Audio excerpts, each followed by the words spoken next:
வீட்டில் இட்லி எல்லாம் மிச்சமானா என்ன செய்யறதுன்னு தெரியாது. ஸோ இன்னைக்கு நம்ம வீடியோவில் ஒரு சூப்பரான இட்லி உப்புமா எப்படி பண்ணுறதுன்னு பார்க்கலாங்க. இது கொஞ்சம் ஸ்பைசியான ஒரு இட்லி உப்புமா. உங்களுக்கு காரம் பிடிக்காதுன்னா நீங்கள் அதுக்கு தகுந்த மாதிரி உங்கள் காரத்தை மட்டும் கொஞ்சம் அட்ஜஸ்ட் பண்ணிக்கோங்க. ஓகே, வாங்க இந்த ரெசிபி எப்படி பண்ணுறதுன்னு பார்க்கலாம். நான் இன்றைக்கி 10 இட்லி எடுத்திருக்கேங்க. 1 டீஸ்பூன் அளவுக்கு கடுகு எடுத்துக்கோங்க. 1 டீஸ்பூன் அளவுக்கு உடைச்சி உளுந்து, ஒரு கைப்பிடி அளவுக்கு கருவேப்பிலை எடுத்துக்கலாம். 15 வெள்ளைப்பூண்டு எடுத்துக்கோங்க. 2 டேபிள் ஸ்பூன் அளவுக்கு இடிச்சத்தூள் எடுத்துக்கலாம். இதுதான் நம்ம இட்லி உப்புமாவுக்கு தேவையான பொருட்கள்.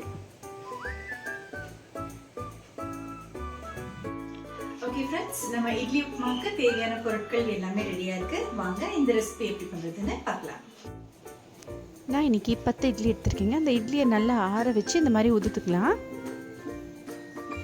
இந்த இட்லி உப்புமா ரெசிபிக்கு நல்லா ஆறின இட்லியில் பண்ணிங்கன்னா தான் நல்லா உங்களுக்கு பொழு பொழுன்னு உதிரியாக கிடைக்கும். நான் இதை காலையிலே ஊற்றின இட்லியை நல்லா ஆற வச்சு வச்சுருக்கேங்க. அது சாயந்தரம் செய்யறதுக்கு அதை தான் நல்லா உதுத்துக்கிறப்போ பாருங்கள். இப்போ நம்ம இட்லியை எல்லாம் நல்லா உதுத்தாச்சு.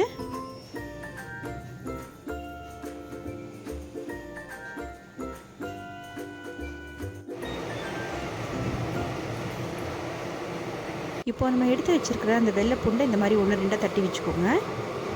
ரொம்ப நைஸாக அரைக்கக்கூடாது. இந்த மாதிரி 1-2 தட்டினாலே போதும். இப்போது ஒரு நான்ஸ்டிக் பேன் எடுத்துக்கலாம். அதில் ஒரு 4 டேபிள் ஸ்பூன் அளவுக்கு நல்லெண்ணெய் சேர்த்துக்கலாம். இந்த ரெசிபிக்கு நல்லெண்ணெய் தான் நல்லாயிருக்கும். எண்ணெய் நல்லா சூடானதும் நம்ம எடுத்து வச்சுருக்கிற கடுகு, உடைச்சி உளுந்து சேர்த்துக்கலாங்க. அந்த உடைச்சி உளுந்து நல்லா செவந்து பொன்னிறமாக வர வரைக்கும் நல்லா வறுத்துக்கோங்க.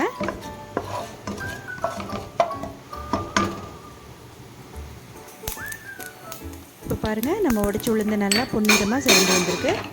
இந்த ஸ்டேஜில் நம்ம தட்டி வச்சுருக்கிற அந்த வெள்ளைப்பூண்டை சேர்த்துக்கலாம். அது கூடவே நம்ம கழுவி எடுத்து வச்சுருக்கிற அந்த கருவேப்பிலையும் சேர்த்துக்கலாம். ஒரு 2 நிமிஷம் நல்லா வதக்கி விட்டுக்கோங்க.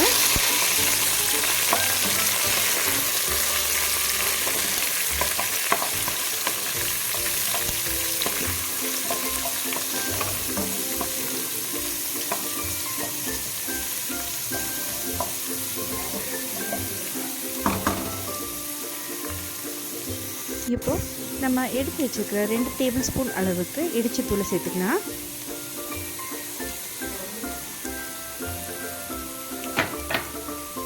இடிச்சத்தூள் உங்கள்கிட்ட இல்லைன்னா நீங்கள் உங்கள் வீட்டில் இருக்கிற வரமிளகாயை மிக்சியில் ரொம்ப நைஸாக அரைக்காமல் 1-2 அரைச்சிக்கிட்டு அதையும் சேர்த்துக்கலாங்க.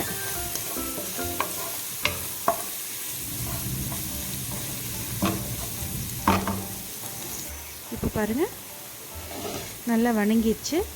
இந்த ஸ்டேஜில் நம்ம எடுத்து வச்சுருக்கிற அந்த இட்லியை சேர்த்துக்கலாம்.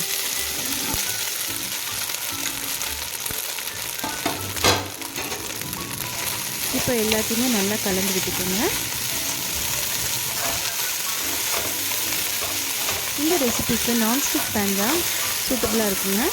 சாதாரண மற்ற வடசட்டியெல்லாம் யூஸ் பண்ணிங்கன்னா உங்களுக்கு அடி பிடிச்சிக்கும். அதனால் நான்ஸ்டிக் பேன் யூஸ் பண்ணிங்கன்னா பெட்டராக இருக்கும். நம்ம இட்லி மாவில் ஏற்கனவே உப்பு சேர்த்துருக்கிறதுனால நீங்கள் இந்த இட்லி உப்புமாவுக்கு உப்பு சேர்க்குறப்போ கொஞ்சம் பார்த்து ஜாக்கிரதையாக சேர்த்துக்கோங்க. இப்போது கொஞ்சமாக உப்பு சேர்த்துக்கலாம்.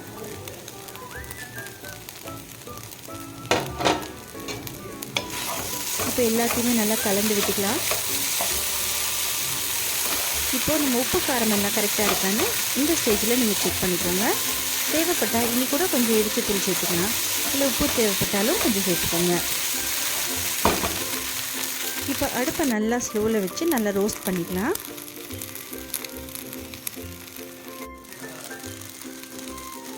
அவ்வளோதான் ஃப்ரெண்ட்ஸ், நம்மளோட சூப்பரான இட்லி உப்புமா ரெடி ஆயிடுச்சு. கண்டிப்பாக இந்த மாதிரி ஒரு தடவை ட்ரை பண்ணி பாருங்கள்.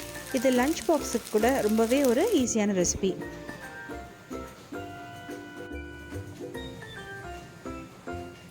நம்மளோட இட்லி உப்புமா சூப்பராக வந்திருக்கு. நீங்களும் கண்டிப்பாக ட்ரை பண்ணி பாருங்கள். ட்ரை பண்ணி பார்த்துட்டு உங்கள் கமெண்ட்ஸ் எனக்கு சொல்லுங்கள்.